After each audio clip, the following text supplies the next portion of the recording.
नमस्कार दोस्तों। आज एसपीडी साइंस के जो साइंस में फिजिक्स केमिस्ट्री बायोलॉजी करके दिया हुआ है उसमें केमिस्ट्री आज जो है पूरा ख़त्म करेंगे पढ़ के। एसपीडी साइंस में केमिस्ट्री का 1 शॉर्ट वीडियो आज ख़त्म करेंगे। तो चलिए देखते हैं।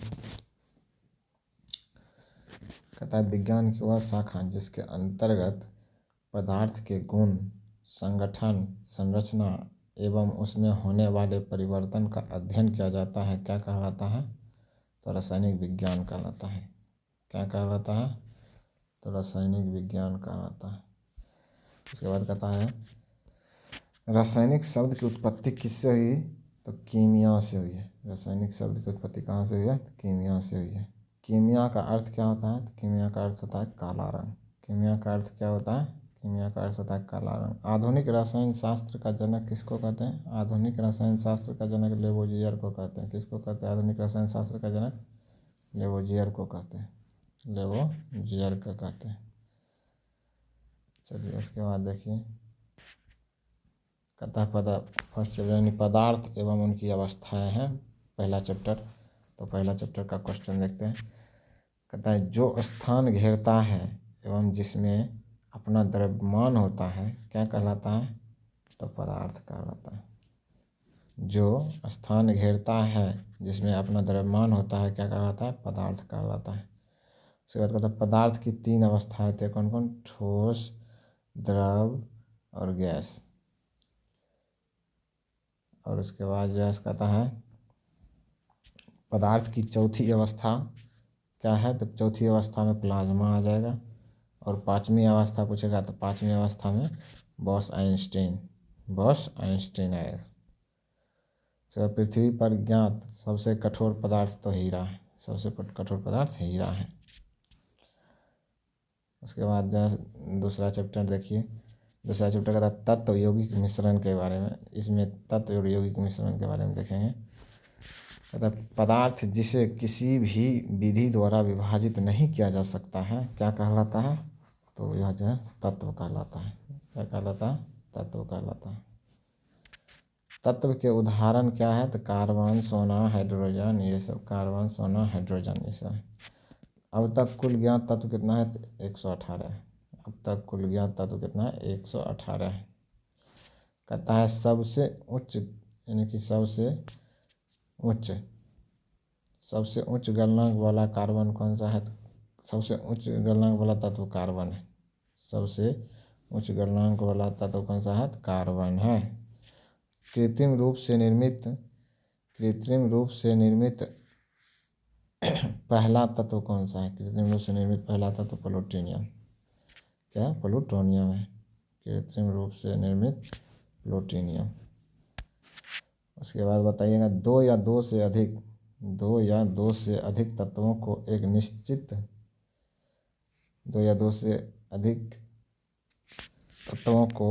एक निश्चित अनुपात में मिलाने से क्या बनता है?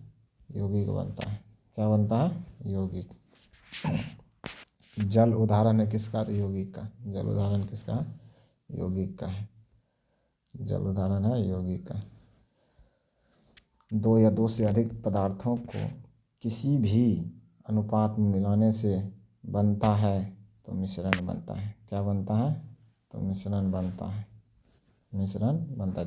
अनुपात में यानी कि 2 या 2 से अधिक पदार्थों को किसी भी अनुपात में मिलाए, कोई भी कम या ज़्यादा हो लेकिन मिश्रण हो तो उसे मिश्रण कहते हैं। वायु किसका उदाहरण है? तो वायु उदाहरण है मिश्रण का। वायु किसका उदाहरण? मिश्रण का। वायु किसका उदाहरण है? मिश्रण का। उसके बाद कहता है ऐसा मिश्रण जिसमें 2 या 2 से अधिक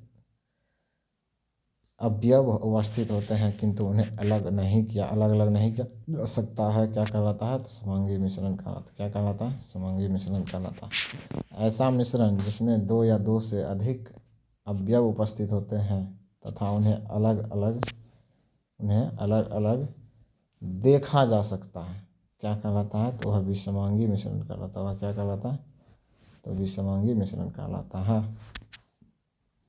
तीसरा चैप्टर देखेंगे मिश्रणों का पृथक्करण कैसे होता है वो। मिश्रण द्रवों के मिश्रण को अलग करना क्या कहलाता है? आसवन विधि। द्रव के मिश्रण को क्या कहते हैं अलग करना? विधि आसवन विधि। द्रवों के मिश्रण को अलग करना क्या कहलाता है? आसवन विधि। समुद्री जल एवं आसुत जल को शुद्ध किया जाता है।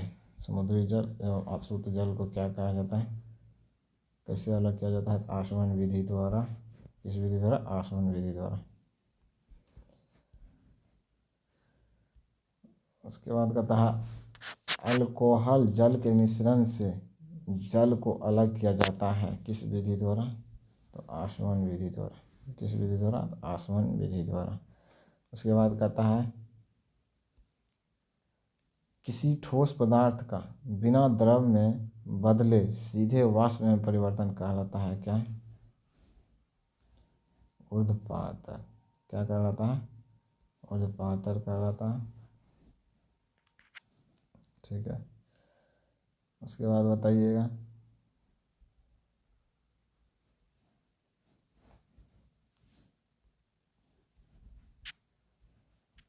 कपूर, नैप्थलीन, अमोनिया क्लोराइड आदि पदार्थ शुद्ध किए जाते हैं किस विधि द्वारा? तो ये सब ऊर्ध्वपातन विधि द्वारा। ऊर्ध्वपातन विधि द्वारा। उसके बाद कहता है वाष्प का द्रव में परिवर्तन क्या कहलाता है? सघन कहलाता है। क्या कहलाता है? संघनन। संघनन। फिटकिरी द्वारा गंदे जल का उपचार करने की प्रक्रिया क्या कहलाता है? स्कंदन कहलाता है। क्या कहलाता है? स्कंदन कहलाता है। उसके बाद कहता है एक घुलनशील मिश्रण को उनके घटकों या अंशों में आसवन के द्वारा पृथक्करण की प्रक्रिया क्या कहलाती है? तो इसकी प्रक्रिया को प्रभाजी आसवन।